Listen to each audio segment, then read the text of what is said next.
Hey everybody, it's the Hurry Up. It's your boy Adam. Let's get into the game right now. Miami versus Chicago. What a game it was. What a game it was, boy. Taj Gibson came to play, but let's break it down. Let's break it down. Miami has now tied the series for all you people who weren't watching or went to bed early. They tied the series 1-1. It's now a 5-game series in favor of Miami. Why do I say in favor of Miami? Because Miami has 3 home games left. Chicago has 2 in favor of Miami. I told you last video. You can rewind it if you want to, or go down a couple, steps on my channel here. You can find out the video that I'm talking about that said that Chicago is critical for winning this game. Now, let's break it down for a second. It is critical for this reason. They needed to win this game because they had home court. You need to win the 2, especially in the Eastern Conference Finals when it's tough to establish home court. 2, or B, in this case, B, it's going to be tough to win a game on the road in Miami. Miami is no joke. They already eliminated Boston, but it's not good. It's not like the series doesn't go 2-2, 1-1-1. It goes 2-3-2. So, you have to win 1 out of these 3 games to even push it to a game 6 to get your feet back under you. So Miami did what they had to do. They came in, they stole game 2. That's what you're supposed to do in a 7-game series, but now it also favors you. Now we can see what the Bulls are really made of. You saw that they came back in the game already. So, with that being said, if you can come back in this game and tie the game, you might have a good chance in Miami. Now, the Bulls are a good road team. They're one of the best teams in the NBA record-wise, so I'm not nervous about them on the road per se. What I am nervous about, though, is the playoff makeup. Dwayne Wade's been in the finals. People forget about that. He was in the finals, carried the team against Dallas. LeBron James has been here.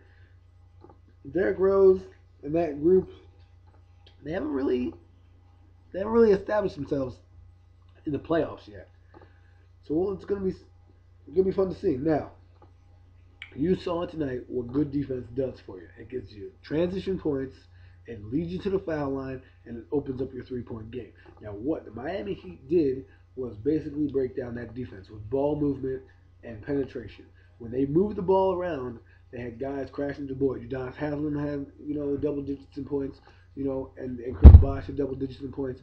And basically the focal point of when it's LeBron James and Dwayne Wade makes that team go. One of those 2 guys has got to be a facilitator. In this case, it was LeBron James. He played big.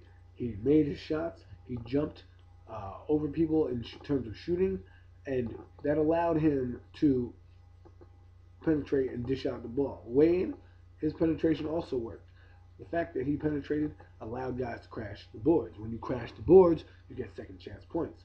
They were getting second chance opportunities. There was clearly one particular point down the stretch when Chicago was fighting to get back into the game where they've got to box out LeBron James. He goes up for a shot, he misses, and Joakim Noah is standing there as he grabs the board and puts it back in. You can't do that. You got to box out. Fundamental basketball. 101. You need to go back and get your encyclopedia out and start reading up on fundamentals, because they'll tell you right there that you need to box out.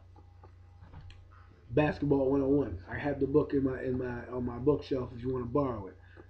But getting back to what I was saying is, honestly, the Bulls did great. The 2 things that they won on last game were foul shots and 3-point buckets. And those 2 things are what they lost on today. They were 3 of 19 from behind the arc, the 3-point line if you're not savvy with behind the arc, and the free throw line, or the charity stripe. The free throw line. People, let me tell you about the free throw line. The free throw line, like I said in every blog post about the playoff, is your make or break. Your make or break. There are certain things, like in the NFL, you need effective yardage, or things that are given to you. If you got passes given to you, you need to take advantage of that. This is giving you a free point. That's like missing an extra point in a touchdown. It's a free point. That's what they're giving it to you. That's why they call it a free throw, a charity strike. You got to make those. They did not make those tonight. That's why they lost by 10. And they probably could have, if they made a few more free throws, they probably would have been closer down the stretch. Even though they did tie the game, they could have had the lead. You never know with free throws. Those are free points that show up in the stat sheet, but they also, they're kind of unsung points. There are teams that stay in. Look at Dallas. Dallas, when Dirk goes 24 of 24 from the free throw line, if he misses 4 or 5 of those points, maybe Dallas, maybe OKC is closer than it really looks. You know what I'm saying? If they don't hit the high percentage on their shots, maybe OKC is closer than they look.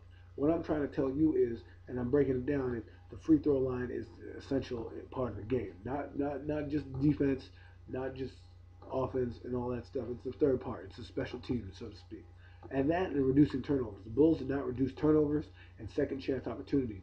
They missed shots, and when they didn't rebound and miss shots, they were fast breaking down the other end. That's what Miami likes to do. You're playing right into Miami's strength when you do that. When you miss shots and you don't grab boards, they break out. That's what they do. LeBron James, fast break artist. Dwayne Wade, fast break artist. That's what they like to do. They like to get down. LeBron James hit Dwayne Wade on a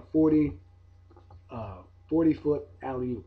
40 feet away from the basket, he hit Dwayne Wade on alley-oop. That's what I'm saying. These type of things happen. Taj Gibson, he brought some fire, brought some energy.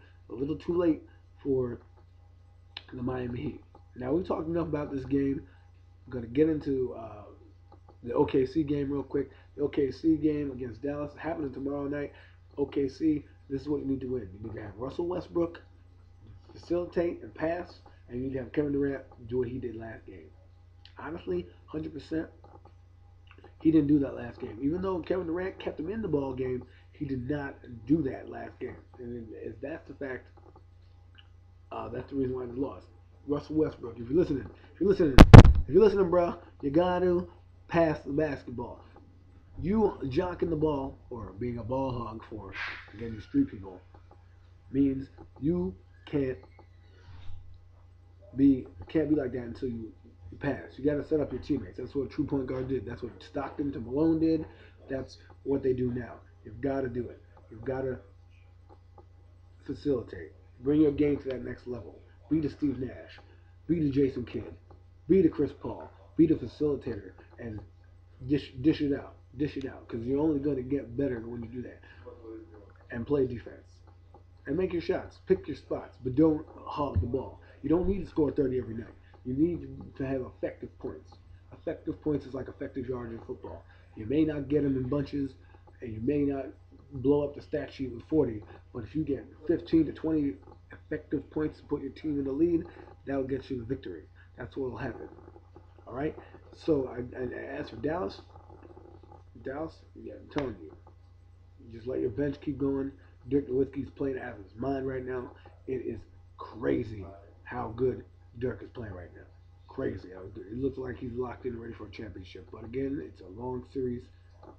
OKC, we'll see what they got. We'll see what they can do. And this, like I said, this is critical. This is critical for the Bulls to win Game 2. This is critical for OKC to win Game 2. In order for them to have a shot at taking this 7 games and stealing some in Dallas, because Dallas looks prime. They already beat the Lakers. They're not celebrating yet, but we'll see what happens. This is a new ball game. OKC can wipe the slate clean here, but we got to find out right now. It's not up or shut up time, in the words of Woody Harrelson in Zombieland. It's not up or shut up time for these two guys and this team. So we'll see. We'll see if OKC's youth and inexperience in these type of situations really prevails. You got to remember, OKC is the youngest team in the playoffs. They hardly have anybody over 30. And Dallas is the oldest team in the playoffs. So you can see wherein lies the experience factor here. Plus, Dirk has been to the finals. He knows how to get there. So, in closing, it's been a great night of basketball. We're going to get... You guys think I'm biased because I'm not following hockey, but most of the hockey games are over. I don't get a chance to view them enough to give you a recap about that. But we about to do this.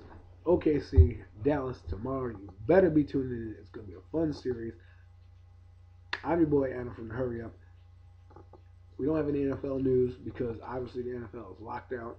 And for all you diehard fans like me, probably crying, probably picking the nearest roof to jump off of if they don't have a season. Well, at least I am. So if I'm not here in September, you'll know why. I'm just kidding, folks. I'm just kidding. But the reality is, the millionaires versus billionaires. We'll see what happens come June 3rd. Look out for that. I'm out. I'm Adam, Don One Sports. I'm out. Peace.